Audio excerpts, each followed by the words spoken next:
advocating on their behalf internally. But it also means that I get to hold on to some of the things that I hold very, very dear. 15 years in the Dome, 10 years in the classroom, teaching and storytelling are near and dear to my heart. They're the things that I probably care and identify with the most. And so any chance that I get to continue to do those things, to teach and to edify and to see things from other people's perspectives and bring that and incorporate that into my own. History is about storytelling and context. And I think that the future of the planetarium is very, very aligned in that way. And so as a member of the community, been president since the beginning of 2023, was elected in 2020, and so spent 2 years as president-elect of IPS in 21 and 22. And before all of that, I think the part that if I had any sort of like lasting impact on the planetarium field, it was back in 2015 that Derek and I co-founded Dome Dialogues. And it was that first sense of needing new tools to be able to bring community together to facilitate collaboration and just open discussion that wasn't necessarily in need of a lot of moderation, that the community itself had a lot more access to itself. And so I think in the first year we had 150 people. There are 1,400 active members of Dome Dialogues right now. And some of the conversations that have been had there, it's what led to, now we're over 4 years into this. March 20th of 2020, there were about 115 of us that ended up in a Zoom room for the first of the e-conferences. And I think bringing together the community, not by any sort of like, oh, this is a great thing that I need to do, but it was simply like, when you're in a situation in which you don't know what to do, doing anything, taking that step forward is the next right step, and getting people to talk to each other and stay connected, and keep and build community at a time when the world was becoming more and more isolated from itself. If that was the pinnacle of what I've done as a member of the planetarium community, that would have been fantastic. And it has led to much, much more. It's led to this point, and just such a important part of my life, and something that, again, it is an honor to be part of the community, and to be given this period in time and in space to help lead it and provide some vision and guidance for what the future holds. It's something I don't take for granted. And so to be here and be able to talk with you, Ed, for the next hour about my opinions of planetariums, past, present, future, kind of a weird place to be, but happy to be here regardless. Awesome, Michael.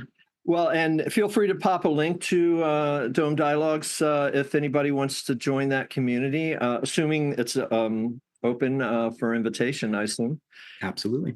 And great. And just to put this in context, planetarium started as astronomical simulation environments with a very expensive and accurate instrument for projecting the night sky. And from the very start, they've been, in fact, we're celebrating the 100th year of the planetarium. It was first invented and unveiled in 1923, and then publicly was at Munich, or I think was the first Deutsches Museum, the first official planetarium. Correct, in 1924. So 100 years, but from the start, they've been a storytelling environment. And typically, you project a night sky, people gasp in awe, and the presenter, maybe with an arrow pointer or whatever, gives you a tour around the celestial sphere.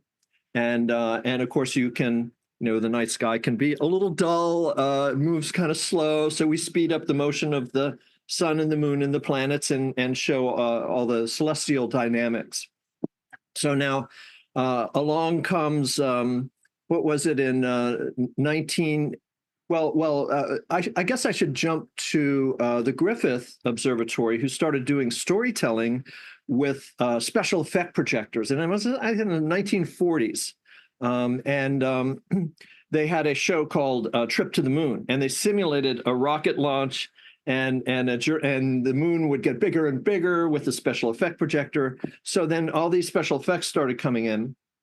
Then the theater started to automate and doing all sky slides, right? Panoramas and full dome slides that blended together to make one big image. And then, of course, there's so many slide projectors, you had to automate everything with a soundtrack and like that. But then, what was it? 1982 that Evans and Sutherland introduced the Digistar, the first digital planetarium, which was a hyper brilliant CRT with a lens and fuzzy. It was not even raster. It was calligraphic, they call it, or vector, where you could draw stars, but you could leave the Earth, fly through a 3D model of the known universe, really. And from there, then in the 2000s, the full dome video, right? Where now we're edge blending multiple video projectors. I first presented that at SIGGRAPH in '95, and as a result of that presentation, got hired by Spitz to build those systems. So come a long ways. Anything more to say about that evolution, Michael, of planetariums from the past to the present? I think, like, as a historian, it's my job to connect it even further back. Planetariums are an extension of maybe one of the basest human instincts.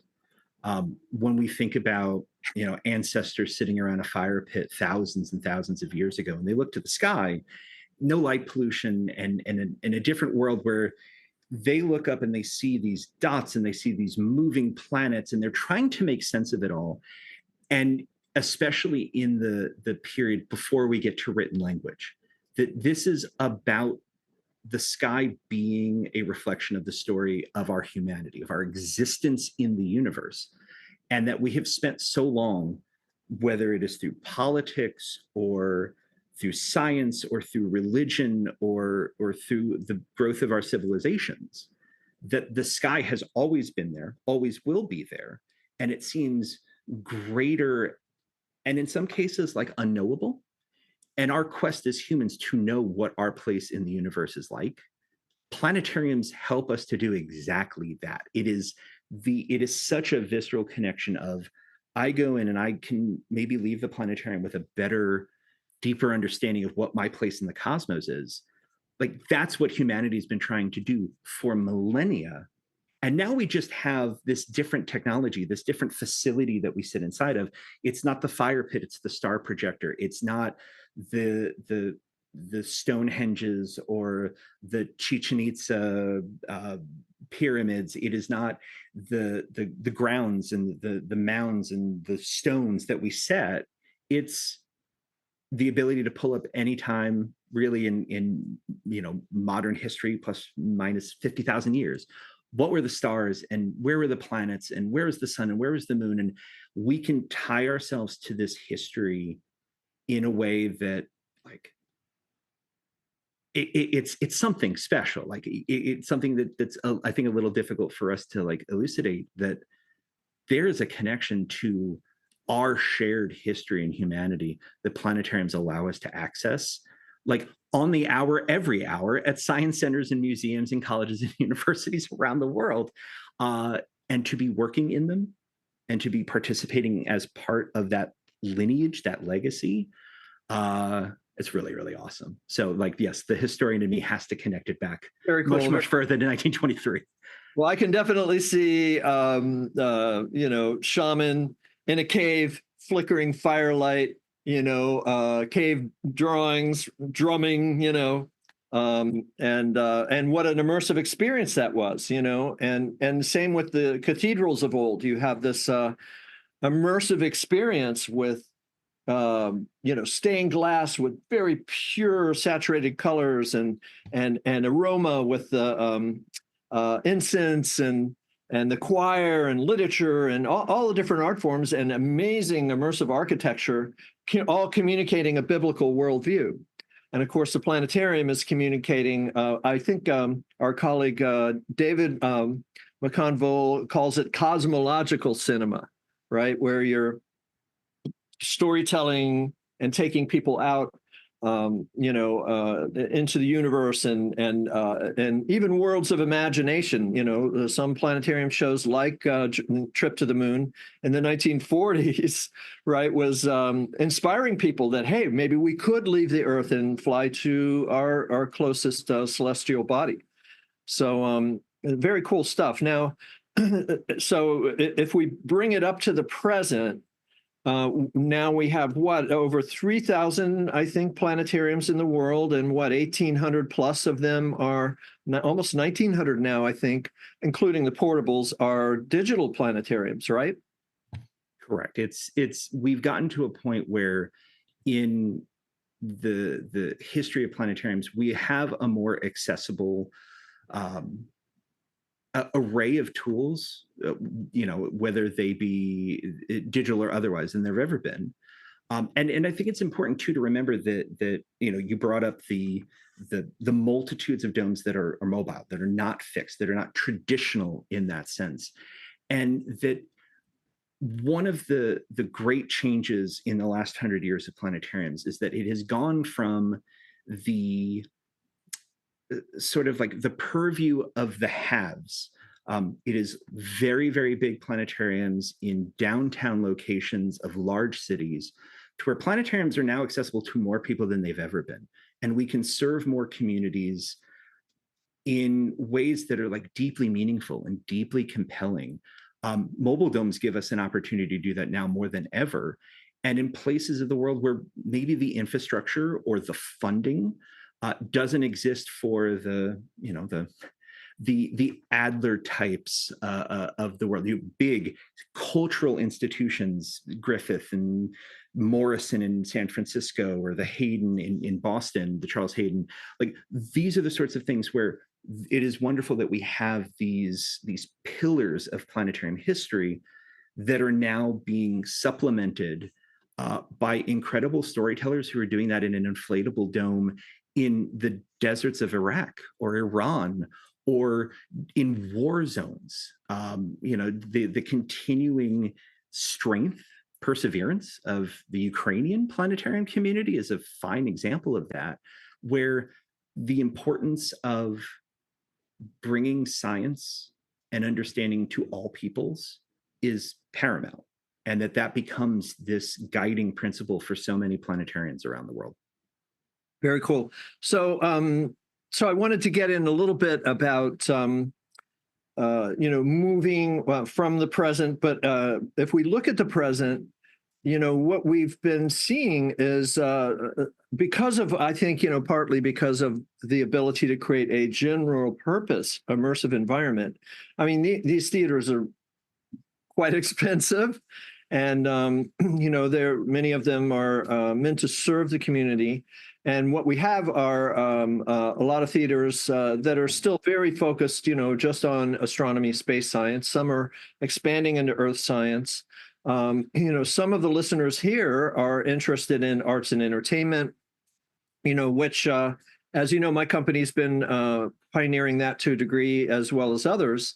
And, I'm just wondering, what are you seeing trends in the plan? I mean, because most people don't have access to a dome, right? And so if you're an artist and you want to do something, in immersive media, maybe your local planetarium might be someone you could partner with, but so many of the planetariums out there are very focused on, if not just astronomy, space science, STEM, and the various science and technology fields. So I'm wondering if you're seeing any trends there of planetariums becoming a bit more open to alternative, let's call it alternative content. What trends are you seeing? I mean, you certainly have your finger on the pulse. I would dare say that it's not a trend at all. Planetariums have done what has variously been called alternative, maybe a less, for some in the room, a less pejorative term. It's simply be non-traditional. Planetarium's been trying to do that and have been doing that successfully for decades. What has happened is that because technology in general has become more accessible. And we have more digitally native people who are operating domes, that they are comfortable with computer programming or working outside of these sort of traditional planetarium fields, that we're getting to the point where like the resource limitation, the personnel limitation is going out the window, or leaving the dome, I guess, if we're going to continue on with the metaphor. I think a fine example of this is that you cannot think about Pink Floyd and lasers without thinking about planetariums. That was 50 years ago. That is half of planetarium's history, is non-traditional content. And it has become a bellwether for so many domes of, this is a great way that we produce revenue. Like, our laser shows are very popular. They do not take away from our planetarium shows, in most cases, not at all. But it was a way for planetariums with limited resources and limited personnel to do something that was non-traditional. And now I think that with access to things like gaming engines, Unity, Unreal, I'm looking at Cora from Kiel in Germany, and that comes to mind. It's access to individuals who are already creating in different ecosystems that we can now incorporate into the planetarium. They've always existed, and now we have the know-how and the resources to do that. But it is also easier than ever to create full dome content. If you have a fisheye action camera and you go outside and you take imagery and you can drop that into just about any full dome software, you are now a full dome content creator. And you are creating content that is specific for your community. And you can do that with 1 or 2 people, not 10 or 20. On the one hand, it is always sad when we see the production teams of large domes from the 70s or the 80s or the 90s, where there were a dozen people or more on staff, and they could all make their homegrown films and slides and otherwise, specifically for their community, and that there would be a chance for those to be available and accessible elsewhere. But we are living in a digital world in which if someone makes full dome content, they have a 30-second clip that they want to share, they could share that with everyone in an instant. Here's the download link, bring it into your dome, and now you can showcase this. And we can present more. I think that there's also a sense of, well, we know astronomy and we feel comfortable in teaching those things, but I don't feel comfortable talking or teaching about climate science or earth science or biology or art or literature, all of which we constantly talk about in the planetarium. But now we have technology and we have resources that make it easier for us to take advantage of the subject matter experts that might be in our museums or our universities or our schools, to bring them into the dome in a way that we expand what that programming looks like. It's also the people who run domes, the people who operate their full dome systems, whether it's live rendered or it's the people who create, I'm seeing both Brad and Wes Thompson in here as former coworkers, wonderful human beings, of bringing that into a dome and being able to be artists. They are artists first and foremost. And to think of ourselves as more than just simply, I am a person who works in a planetarium. No, it's I am an artist and I create and I tell stories. It is that, I think, community awareness of self that is allowing us to be far more inclusive of different disciplines. But also for the people who have been in the field a long time, this is nothing new. It's just we're getting a little bit better of helping other people to see it from the outside. We've always been multi-use facilities. We've always thought about multidiscipline. We've always been artists. And now it's easier than ever to have those conversations and those connections with those that aren't planetarians. No, that's great. You're absolutely right about that. Great poll there, Ryan. Thank you. In fact, as I recall, coming into the space in the 1990s, we were creating a lot of special effect projectors. There was a lot of innovation. in creating experiences on the dome. And now that it's digital, that innovation has, kind of switched into, 3D models and plugins, and instead of, special effect projectors made out of baby food jars and lamps and things like that. It's great. I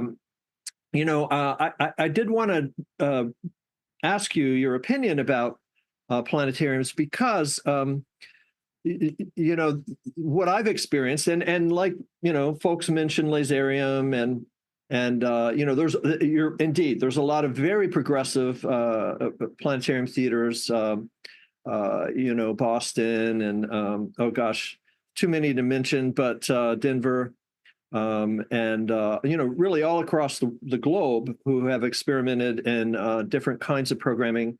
But I harken back to laserium, right, where you have it's a visual musical art form, highly saturated colors from the lasers, really wide field of view, especially the lumias that would dance to the music, and mesmerizing. And there's an effect on the brain that I noticed. It's like, what, something unique is going on here. And even going back, of course, to the star projectors, the sense of awe that you get when you're surrounded by the star field. I'm wondering what you see, because of your years of experience in the dome. What do you see that's special about a dome, regardless of the type of programming, that immersive media filling your peripheral vision with imagery, as a presentation, storytelling environment, art form, or whatever? What do you see about the dome that is special, that's different than film or television, say? Great question. My gut reaction is simply that it's not about the dome first.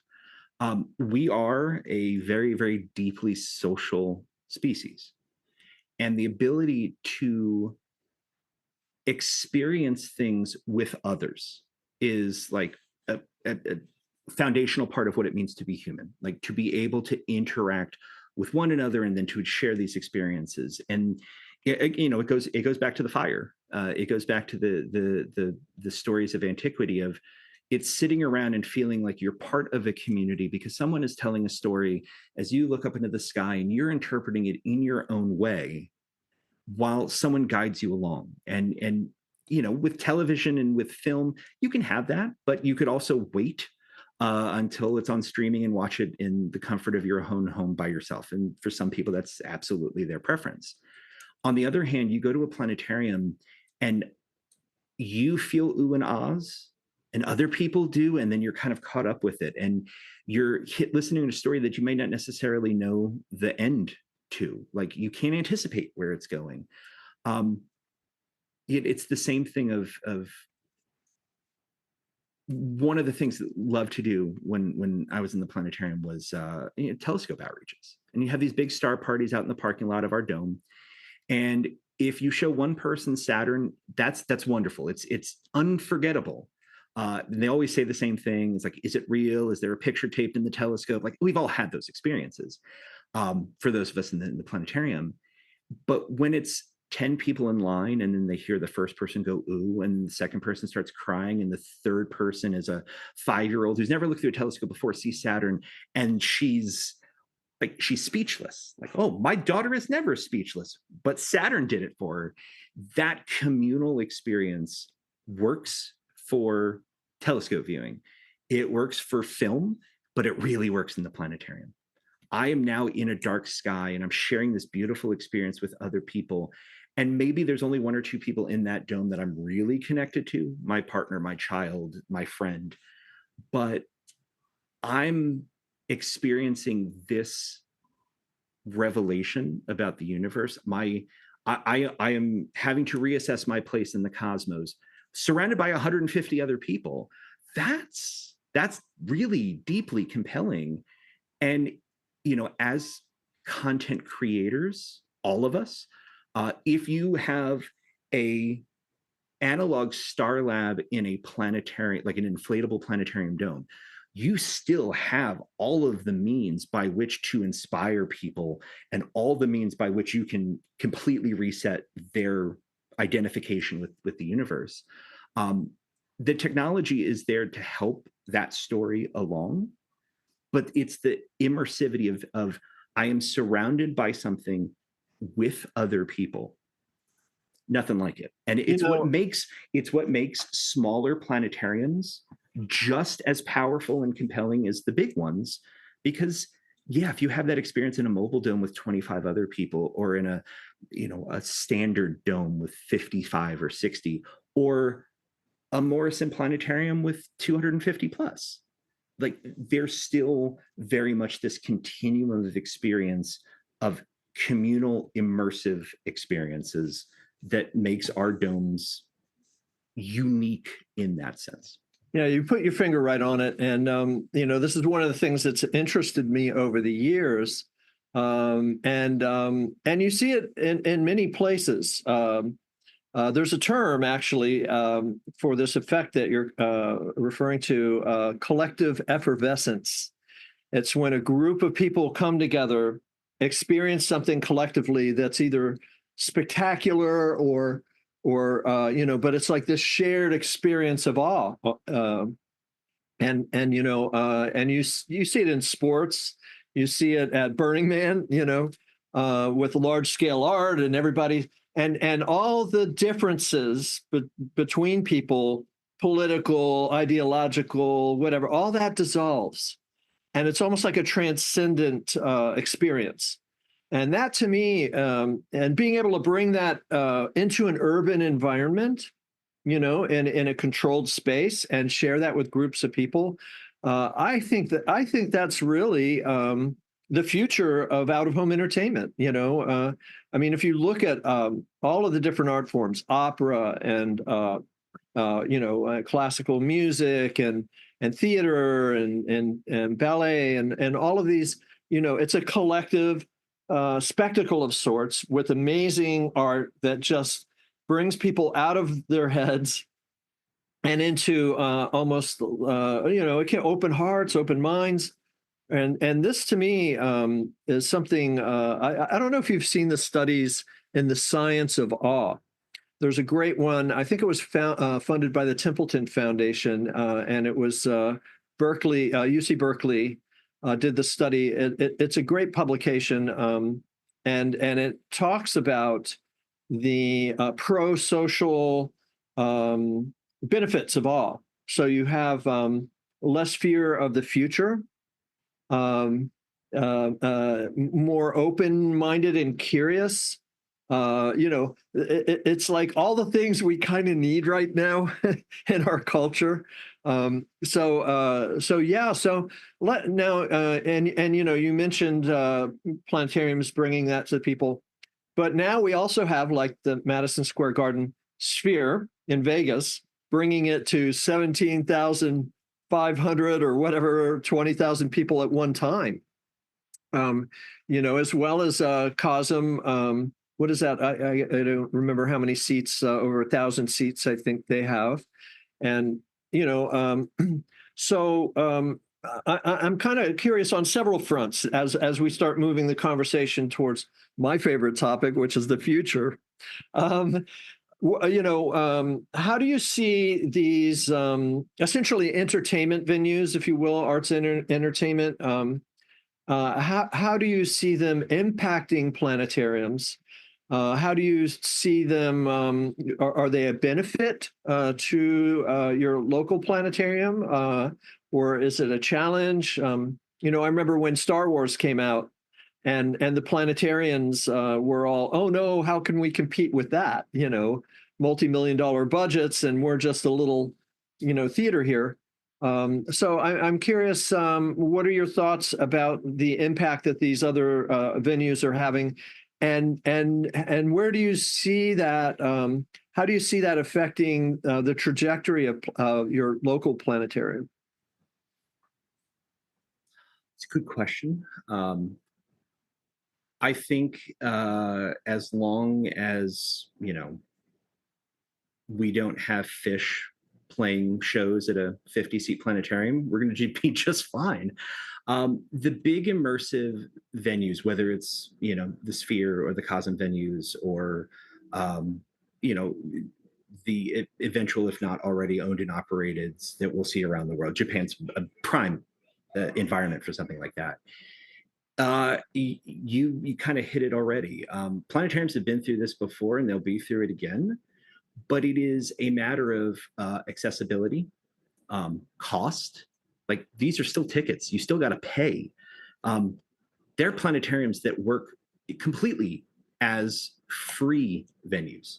These are facilities in which, whether through a benefactor or through state or government money, they are accessible to everyone. And the future of planetariums is about accessibility and collaboration and community, that understanding that everything is a business and that you do have to have money to pay people and run planetariums the same way you would run venues or a Sphere elsewise. There is an altruism, a community focus with planetariums that does not exist in the other two, and probably won't. And I think that people getting into planetariums don't get into planetariums because of the money. It's one of the great jokes of the planetarium world. Yeah, I went and wanted to become a planetarian because I would be rich, said no one ever. There is an impact and an importance that planetariums have that cannot be replaced and will not be replaced by arts and entertainment venues. It will not. And so much of that is I don't think that in Henderson, Nevada, that those schools are taking their first graders to the Sphere so that they can learn about space and earth science that connects to next generation science standards that they need to facilitate the growth of these children educationally. But we have planetariums who could have 50,000 students go through them every year that are orders of magnitude smaller than these arts and entertainment venues, that will have more and longer lasting impact on society than the arts and entertainment venues. It does not lessen the need. People need entertainment. You want to go experience things. Those things can exist. That's not the point at all. But the point is that if we want to build scientifically literate and critically thinking future generations, the planetariums have to exist and will exist. If it's just for that purpose, the future of planetariums is incredibly bright. And the more that planetariums lean into that identity of, it's not just that we show a pretty sky, it's not that we can take you anywhere in the universe, but that what we talk about here and the impact that we have on people could in fact change the world. We should keep doing what we're doing as much as possible with the biggest trajectory into the future, because that's how we differentiate. And that's how planetariums stand alone. Entertainment is great and it is always necessary, but planetariums serve such a deeper and more essential aspect to the growth of healthy societies and cultures that keeping our focus on that maintains the importance and relevancy of planetariums the way we think of them. That's great. Do you think maybe these larger venues might have a thing or two to learn from planetariums about having a positive social impact? Certainly, I would absolutely hope so. Planetariums have had, and again, it may be that in some of our roles over the last decades, we become insulated to that idea that planetariums are important. I think it shocks some people to think about planetariums as being culturally important and significant, but they are in so many ways, and from so many different perspectives, that if someone takes nothing away from planetariums other than the fact that we have a responsibility to our communities and to others to be safe, to be places where people can gather and learn. Like, not to, don't want to get too philosophical or emotional, everybody in the middle of a Fulldome Forum, but like, that's kind of at the heart of what planetariums do best. Like, we can change the world, and we have, and we will. We just need to continue to internalize that and then externalize that in the work that we do. Yeah, absolutely.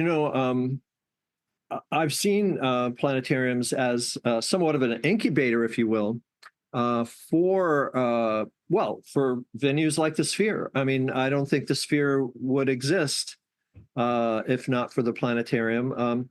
There is another whole, say, overlapping somewhat market area that I think we should differentiate. I see Tammy is on the call, the executive director of the Giant Screen Cinema Association, who also the Giant Screen Cinemas, and these are, for instance, IMAX domes, originally called OmniMax, debuted in 1973, 50 years ago, in down in San Diego, the Reuben H. Fleet Science Center in Balboa Park. And that is a 30-degree tilted dome. The dome's tilted, stadium seating, IMAX projector covering most of the dome.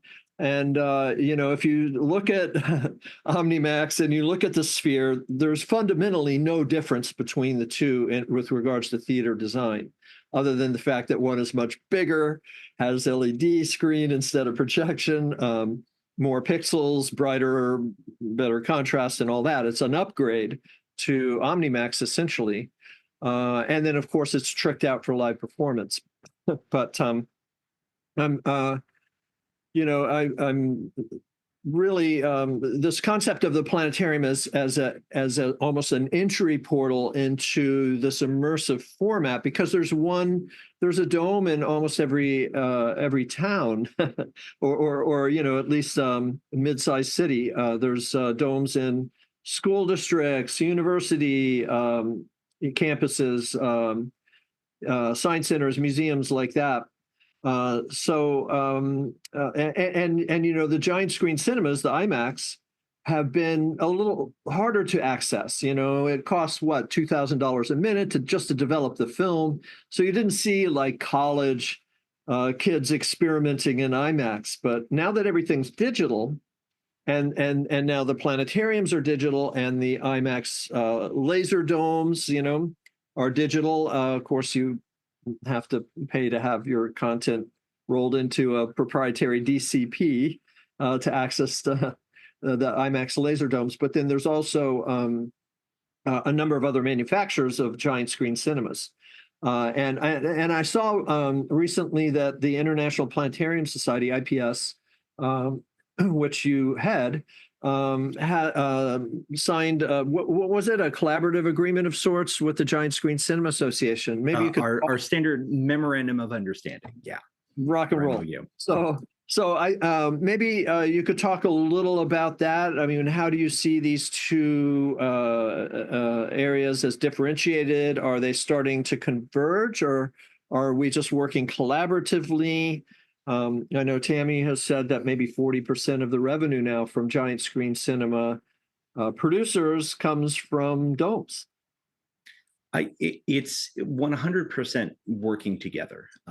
Like that's the primary objective is the overlap of planetariums and giant screen theaters, specifically a film IMAX, is a personal topic for me. My wife runs the theaters at the Michigan Science Center in Detroit, and that's a planetarium and a mobile dome and a film IMAX, I believe number 6 in the world, and the oldest remaining film IMAX. I have rolled the 3 cases of Oppenheimer film reel up the steps into her IMAX, so know full well just how heavy this sits, and also runs a 4D theater. So it is something I hear about a lot of. That is one person started on the planetarian side who I think considers herself a planetarian, who has had to do multiple jobs and wear multiple hats and learn a lot She's a planetarian and an IMAX projectionist and a laserist.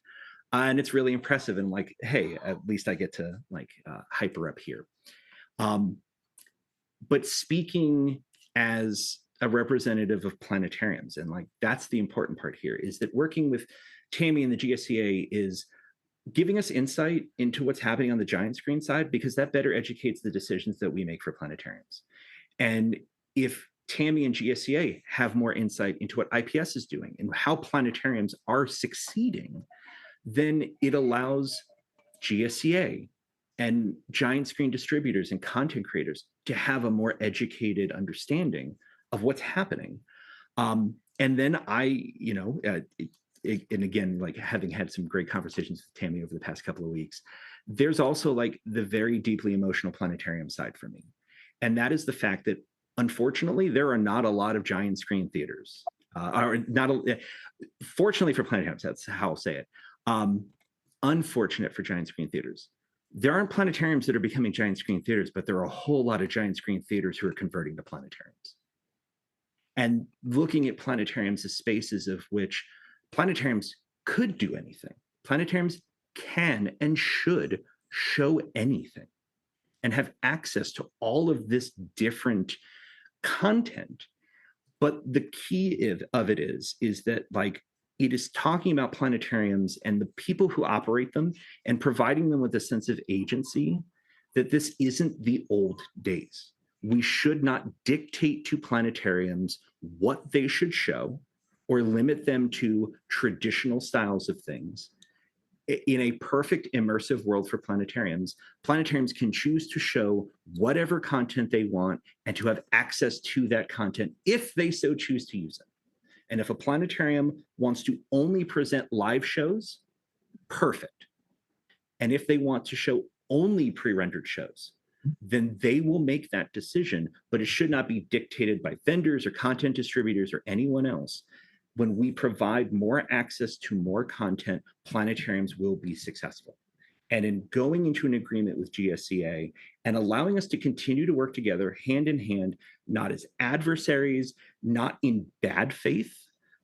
There are certainly planetarium people of perhaps a certain generation who might look at GSCA, and it was to use the Americanism, GSCA was the jocks and planetarians were the nerds, and they don't get along.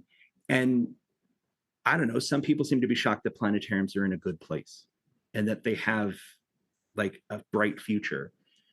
This and everything that we do with these collaborations is at the heart of giving planetariums more options to be the fullest versions of their facilities, to allow operators, directors, managers, content creators more access to do more things to reach more people. And at the end of the day, if that's good for planetariums, then it should be good for everyone else in the immersive space as well. Very cool. You know, I should mention, we mentioned the OmniMax Theater as the first giant screen dome in 1973 by IMAX, and that was a planetarium. It had a Spitz, well, I can't remember the name of that star projector, a big, meter round, star projector with a high intensity omnidirectional lamp in the center. And, so it was intended to be a planetarium slash, cinema.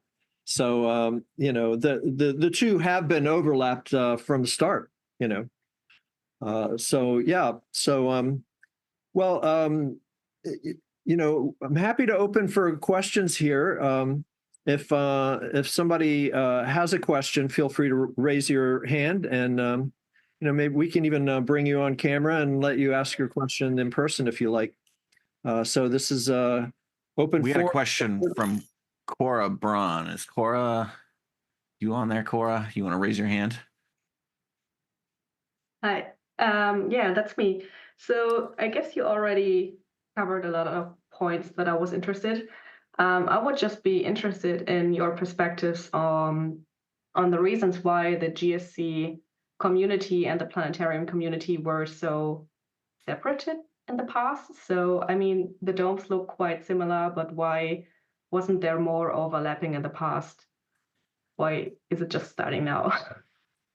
Cora, I have thought about this long and hard for the entire time that Tammy and I and the teams have been thinking about the MOU. I think one of the things that a president of an organization should be able to say is, I don't know. I looked at it and thought, there's absolutely no reason why these two groups should be apart. Like, it's a collaboration. We can collaborate. And I don't think that that is sufficient for certain people. And boy, has it been hard to just wash my hands and say, that's okay. That there's no fixing that preconceived notion that somehow GSCA and planetariums need to be separate. And by not having that preconception, it also means that I don't have any blame to apply to either side. If I were to venture a guess, it's that you identify with what you make and who you are and where you work, and that identity sometimes overwhelms the differences or lack thereof between you and another group. That's probably a bit more like psychology and sociology, but also not going to read into the thought processes of planetarians or giant screen individuals in the 90s or early 2000s, for that example. And I think that because we don't have that grudge, that preconceived differences, like perception of that, that it was very, very easy for me and my team to take a look at this and say, this is common sense. We should have done this 10 years ago. It wasn't possible 10 years ago. That doesn't make us special, but I hope it opens the gates for more of these types of collaborations, so that we have, and you know, speaking to your research on the GDP and the GLPA planetariums, of simply just trying to understand what it is to be one of those domes in those locations and how they are influenced by the emergence and in some cases the shrinking of the giant screen community. Hey, we have bigger planetariums and they are higher resolution now than they've ever been, and that perhaps allows for a change in the way that we produce content and the way that we can share content. But yeah, from a personal or even a IPS professional side, no idea, and glad that as an organization we seem to be moving past it. And that's about as far as I'm willing to go. Yeah, well, I can add to that as well, because IMAX is came out of cinematic. It's cinematic film, and these are, in their day, were the highest resolution cinema projectors in the world, right? So and you know, those who promote the film medium would say, well, it has like 11K pixels worth of resolution. So you have the situation where the planetariums, and especially in the early days of Fulldome, heck, we started out with CRT projectors, okay? Edge blending those on the dome. So, you know, the quality of the Fulldome medium couldn't really hold a candle to giant screen film in the early days of Fulldome. But as things have evolved, now we have what COSM is 12K resolution. The sphere is, I think, 16K pixels. Things have changed, you know, and the digital domes now are really comparable to giant screen film. So I think that also allows those bridges to be made. Giant screen films translate well to at least the higher end Fulldome theaters, and vice versa. 4K or an 8K dome master, 8K by 8K pixels on a fisheye frame, or 16K equal rectangular, is looks really good in a giant screen dome. Well, I mean, even to that, like, having done this myself, I can put a fisheye lens on a mainstream Canon or Nikon or Sony full frame camera, and I can take a picture that is 6,000 pixels tall. And I can literally drag that image into my dome in 10 seconds.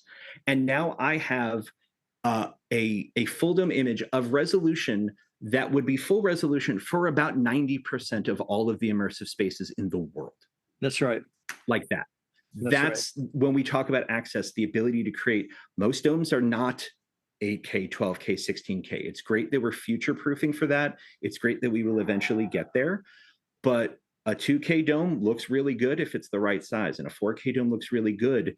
And we can make content that fits that resolution in its entirety so much more easily now that, yeah, now we're talking about the access to the people who would have been the have-nots 20 years ago. Now they can be on the forefront of this immersive content creation in a way that would never have been possible in decades. That's right. And Jeff and Dan, we'll get to you in a sec, but I wanted to give Tammy a chance. Tammy Barrett, the executive director of the Giant Screen Cinema Association. Do you have anything to add, Tammy, to this conversation? Yeah, thanks, Ed, and thanks, Michael. I'm really pleased about our relationship with IPS. This has been a long time coming. Cora, I think the simple answer is it was technology. That was the main reason there was no intersection before. Now that's gone, right? There's only a few 1570 theaters left. Paulette is one of them. Now all of them are digital, and so we can show similar content. And one of the things GSCA members are looking for is, excuse the term, alternative content. And GSCA defines alternative content as anything other than the traditional 40-minute giant screen film, right? Like your pandas and bears and, nature and history, right? So a lot of our members are looking for something new and different. And that's where I see a lot of the beauty of GSCA and IPS coming together, because there's a lot of intersection now.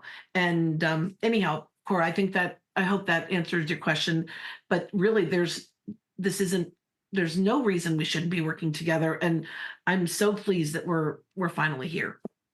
I have one last question. So would you agree on the sentence that it is a consequence of the funding structures or the different funding structures of Giant Screen Cinema and Planetarium that we have had two different communities developing in their own medium? Because Giant Screen Cinema was more expensive than Planetarium technology? That for an IMAX to exist, yes, yeah. That you had to have this levels of magnitude. My wife's going to kill me when she watches this, but the flip side of it is, like, here she is running an IMAX film projector, also reopened her planetarium with a highly, highly capable system, of which she will be speaking with Dantel at IPS in one of their workshops. She did it for, let's say, considerably less than $50,000. I won't spoil it too much. You got to go to IPS to get that. But having used the system, having presented shows for her on that system, it's fantastic. It is a really good storytelling tool. And now there's like the ability to have access at this low financial end, that the capabilities far outweigh the dollars or the euros or the yen. Yeah, I think actually, and just to close out on the subject, but there is a difference in business model between. I'm just going to say that, Ed. Right. When you have a gate share model and you're a producer and you put a film out there, you get a % of the ticket sales.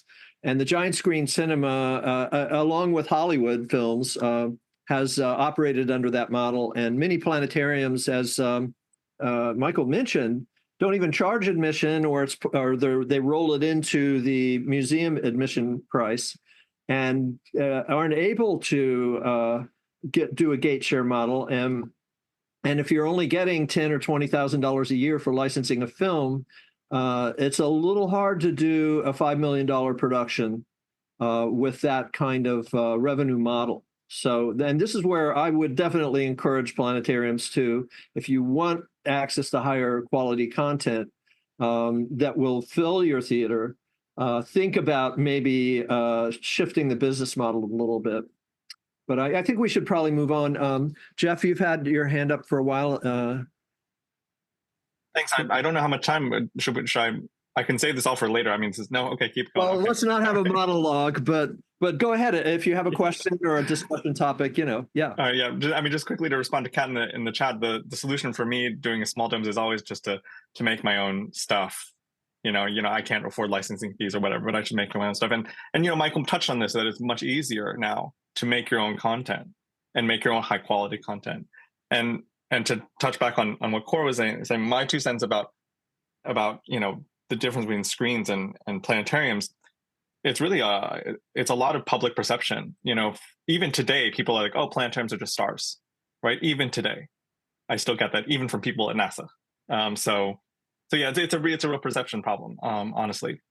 And then my main question for Michael was, did you have any specific thoughts and advice into how domes can get more artists into our space? Because I've had artists who are just intimidated by the format, right? And it's kind of reminiscent of the intimidation that I feel from new presenters.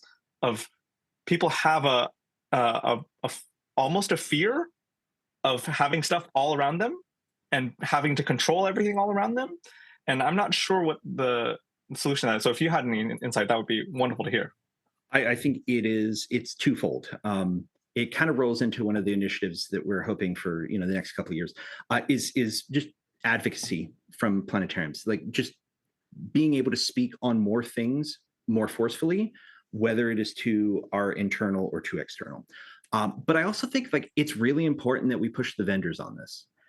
Make your ingestion standards a little bit more palatable for people, more easy to understand, so that it's not like, I'm somebody who's running a planetarium and I know how to give a really good show, but if you tell me bit rate and what codec I have to use and how this has to be ingested and encoded and sliced, we can do a better job of educating people in domes with easy to use, easy to understand information that then we can pass along to artists and say, well, this is the fisheye space, and here might be a couple of avenues that if you want to explore this, we have ways to support the artistry. And it's less about wanting to make a planetarium community that I absolutely want to go back into. And I've talked to my wife about this a lot, of at some point I would absolutely love to go back into a dome, and I would like the community to be the community that I go back into. In that sense, is the one that I would hope to create now. Is if we can make things more transparent as a community for people outside of our community to be a part of it, and to access what resources we have, like you said, how to make it so that an artist doesn't feel overwhelmed by what they need to ingest into our systems. And then we're overwhelmed with how do we talk to them about that? There's a disconnect that we can bring other aspects of our community together and help that out. And some of that is the stronger advocates we can be for ourselves and the louder that we can be in this is what we need, because this is what we experience all the time. Then I hope that the loudness of that need will compel others to help provide the education and the information that's necessary. You also brought up about having things all around you, and it's very easy to cognitively overwhelm people when you produce shows for a dome. And I think there's a very important point for any artists who are new to the format, is that it really takes a while to learn how to tell stories in a dome without overdoing it. And I have to say, I was very impressed when I visited the Sphere and saw U2, and the star of the show was U2. It wasn't the dome. They really, toned it down, put the focus on the band, did a lot of IMAG, so because the performers are like little ants on a stage trying to impress you in that space, and you have to image magnify them up onto the dome. They did that very well. Tonight I'm going to Dead and Company here. I'll give a report on that.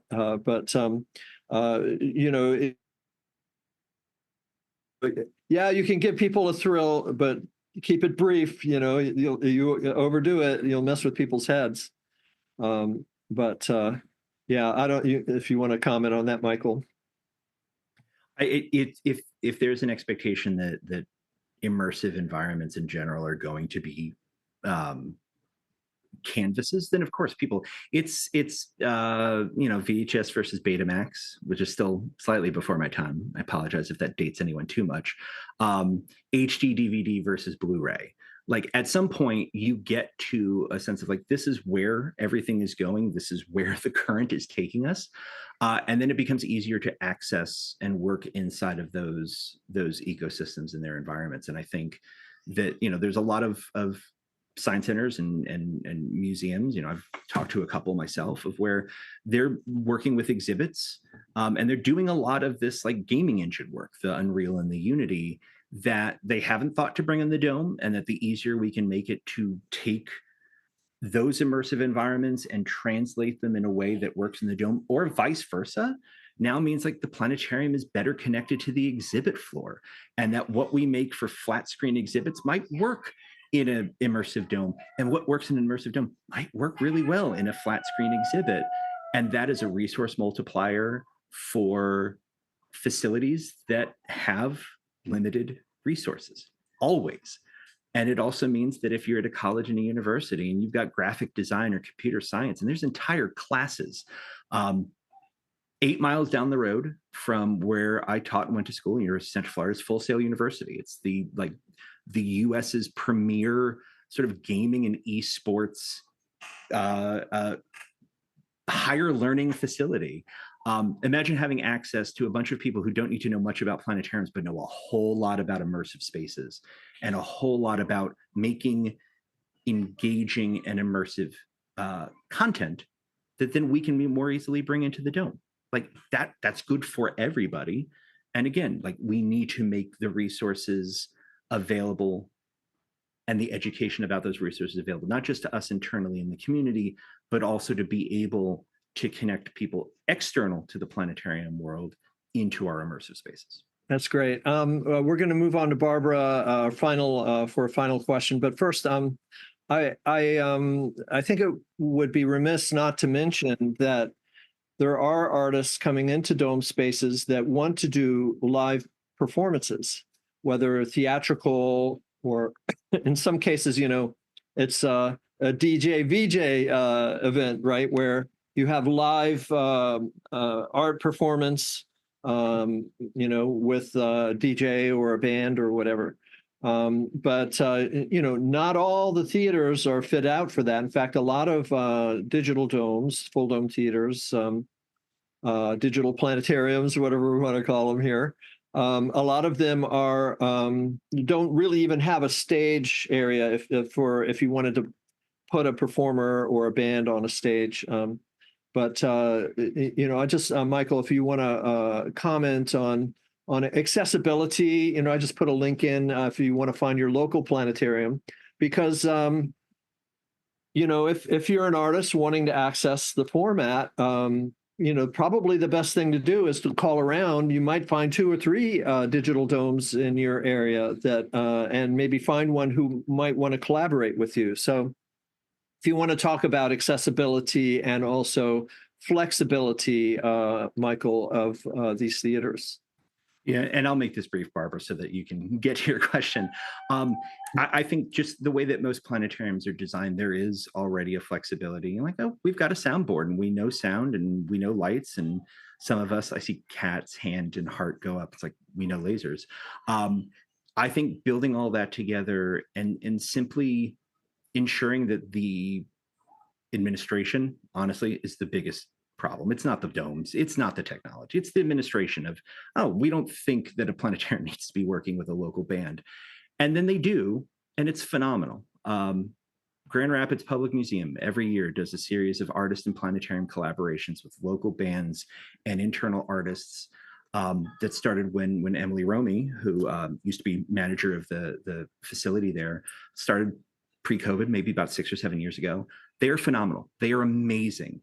And it's great music, and it's local bands with really, really good followings who come to the planetarium, and there's like so little overlap of the crowd that would come to these concerts and the crowd that would typically go to a planetarium until they're done with the presentation. And then the overlap is 100%, and they come back and they want to participate. It is having conversations and transparency with administration of this is what we want to do, because going out into the communities and finding people who want to do this is easy. It is overwhelmingly easy for a lot of domes because we're really cool multi-use facilities. And look, a jazz quartet in a 30-foot dome, and you've got visuals up on the dome. It's absolutely beautiful. It's amazing. It's immersive. And it brings people into the dome and brings together artists who wouldn't necessarily think to work together. And then when they work together, it's just absolutely perfect. And we can, as a larger community, help facilitate those conversations. And here's my best practices, and here's the things that have worked at our domes that will help you. That's great. And there's a variety of content coming in, even experiences that promote well-being, mindfulness, meditation, sound baths, this sort of thing. I give a plug for a company that I'm partnered with is Worlds, and we're doing shows Mesmeric and Beatifica that have been selling out theaters. So, it's starting to grow. This alternative, as Tammy called it, programming is really starting to grow as a result of letting in artists and content creators who want to experiment. But let's move on to Barbara. Hi.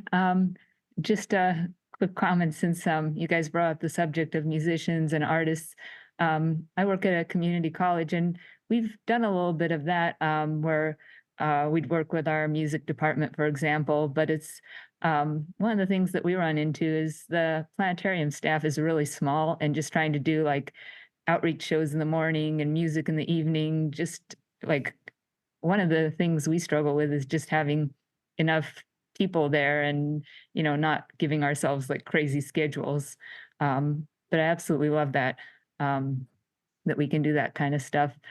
But the question I had was actually, I was wondering how people felt about sharing content between domes and virtual reality, because they seem to have a lot of overlap in terms of how the content is created and kind of the 3D spaces, but they're very different kind of uses, different experiences. And I don't know if anybody's been, trying to share content, but it seems like there's room to do that. And I was just curious what the state of that might be. Ed, I'll defer to you on that. Having seen a few virtual reality to Fulldome ports from one ecosystem to the other, I think it's the heart of it is the same thing when it comes to Fulldome content that is created originally in Fulldome. Good content shows up no matter what the original environment is. So a very, very good VR can be made into a very, very good Fulldome, and I guess vice versa. But it has to be good. The better content we create, I think we know that the better content we create, the better it is for everyone. And it's simply finding and working with artists that might start in virtual reality. And, if it's something where the content is strong, then that tends to translate pretty well. Yeah, I would say when the pandemic hit, my company Vortex Immersion, we work with a lot of artists, and many of these artists start out with maybe a short film, right? Like a 5-minute experience. It's enough, to produce just even a 5-minute piece. And, where do you get to screen that? Maybe the film festivals, right? And you get some laurels. Then what? Your film, I mean, people aren't going to get the immersive effect on YouTube, I guess, unless you plug a VR headset in. Anyway, when the pandemic hit, we moved into the metaverse. And in fact, Dome Fest West had 2 film festivals in the metaverse. I started out in Alt Space VR with a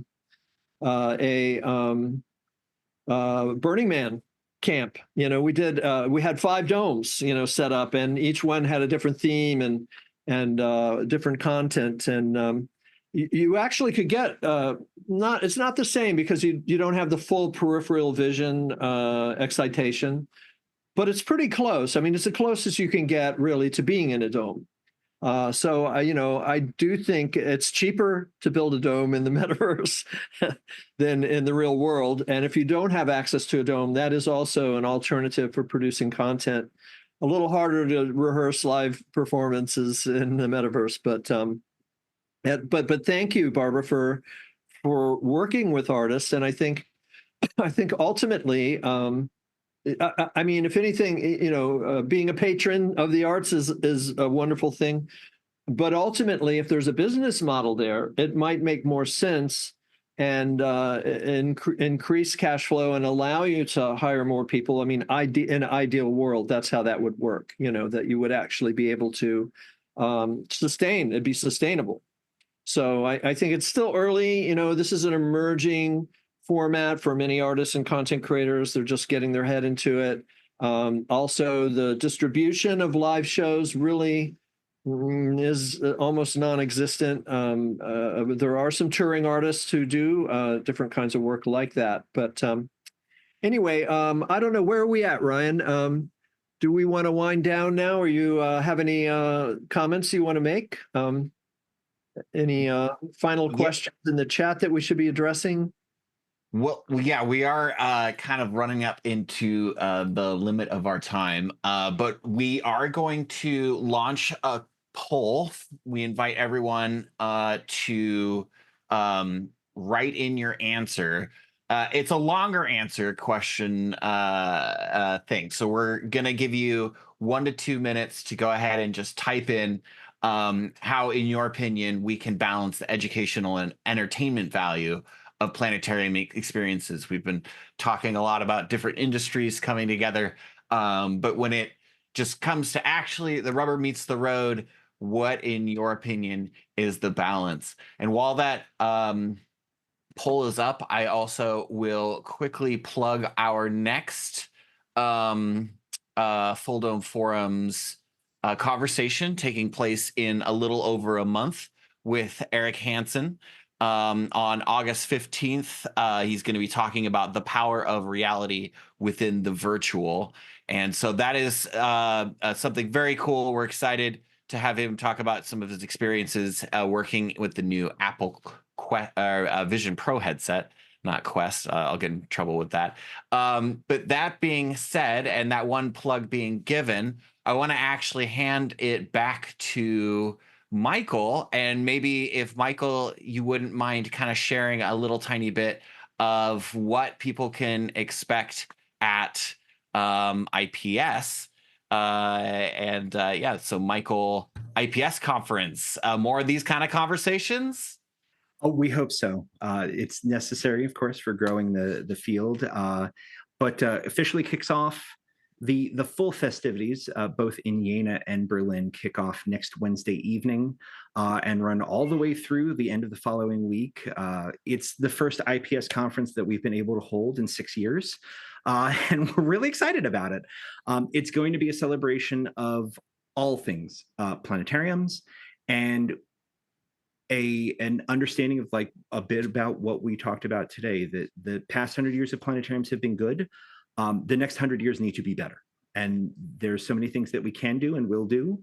And the conversations that we have today are going to be the projects and initiatives and vision that we have in the years and decades to come. And so we hope that people come and have a great time and that they leave inspired. I know we have a lot of new members that are coming. And I think one of the most important things is that the future of IPS and GSCA and immersive, the future of those leaderships start here. We got to inspire people and keep them and help them to grow and move up and feel confident that what they think and what they have to say is important, and that we platform those voices and amplify them wherever possible. It's a bigger table. There are more chairs. Everybody wants to take a seat. And if you don't take a seat at the table, it shouldn't be IPS's fault. We want to make sure that people walk away with the sense that like planetarium community is doing great. It's not perfect.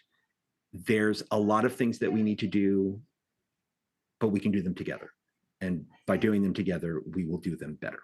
So awesome, Michael. Why don't you say a word about IPS, which is an international organization, and how many chapters are there around? I mean, there's a number of chapters just in the U.S. alone, right? Yeah, so sort of the original way that IPS was set up is as the International Society. There are a series of about 36 affiliate organizations that represent different language and geographic regions around the world. The United States, for example, has 7 of them. 4 in the West for different regions of the West. There's the Southeast Planetarium, the Great Lakes Planetarium, and the Mid-Atlantic Planetarium Society. Those 7 make up the US as we would think about them. But now we've moved in the past few years to a different governance structure in which we have board representatives. There's 2 for North America, 1 for Latin and South America, 2 for Europe, 2 for Asia, and then 1 each for Africa and Oceania. And it allows us to be a lot more responsive to the needs of planetariums. For a long time, IPS has had issues and still does, and we are working actively on them, of relevancy to certain parts of the world. It is a Northern Hemisphere heavy organization. It is an English-speaking heavy organization. And how do we be cognizant and deliberate in serving other parts of the world, other languages, being just more accessible in general? International travel is hard and difficult and expensive. And if there's things that we can do to make IPS more inclusive and more accessible to more people, then we are going to be stronger as a community. So started in the mid-1970s, we are at, I believe, the 28th planetarium, 28th biennial conference. And things are looking really, really great. So excited for it. And I would be remiss if I did not mention all of the hard work that Anna Green and the teams at Berlin and Jena have been doing really for the last 3 years in preparing for this. It's going to be a great conference, and it's looking like it's going to be very, very pleasant. Maybe not so much for the Europeans. I think 80 degrees Fahrenheit is still a little warm, but 80 degrees Fahrenheit and like 40% humidity for this East Coast US guy sounds absolutely amazing. So should be lovely strolling the streets of Berlin and getting to see quite literally hundreds of friends and colleagues and peers that in some cases we haven't seen in 6 years. It's going to be so much fun. So hope for those of you who are coming to IPS, can't wait to see all of you.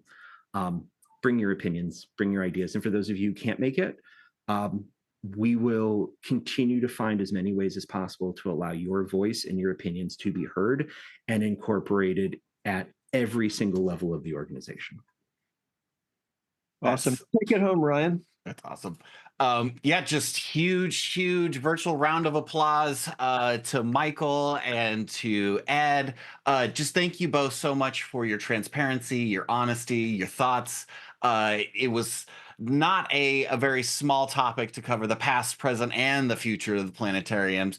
Maybe next time, I don't know, we'll actually take a bigger bite and try to cover, I don't know, the whole industry and history of life itself at the same time. But no matter what, everyone, we invite you to look through the chat. There's so many great links, so many great little hints and thoughts. And also, yes, come back in a month after you go to Berlin, drink all that good German beer, hang out, enjoy Berlin and all of the amazing things the city has. If anyone goes to that World War II anti-aircraft tower tour, please take pictures. I've always wanted to do that. But past that, we will be back in a month on August 15th, like I said, with another conversation with Ed Lantz and then Eric Hansen. And then we've got more awesome announcements coming up, including the upcoming Metaverse screening series, like Ed talked about. We're going to be starting a monthly Fulldome screening series happening in a Metaverse space. So it's yeah, but I can't really say anything more.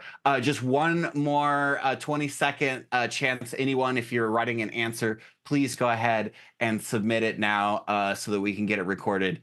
Past that, everyone, yes, thank you for coming. We're gonna go ahead and end the meeting now. And yeah, one more giant round of applause. Michael, Ed, thank y'all both. Nice. See you guys. See you, everyone. Everyone.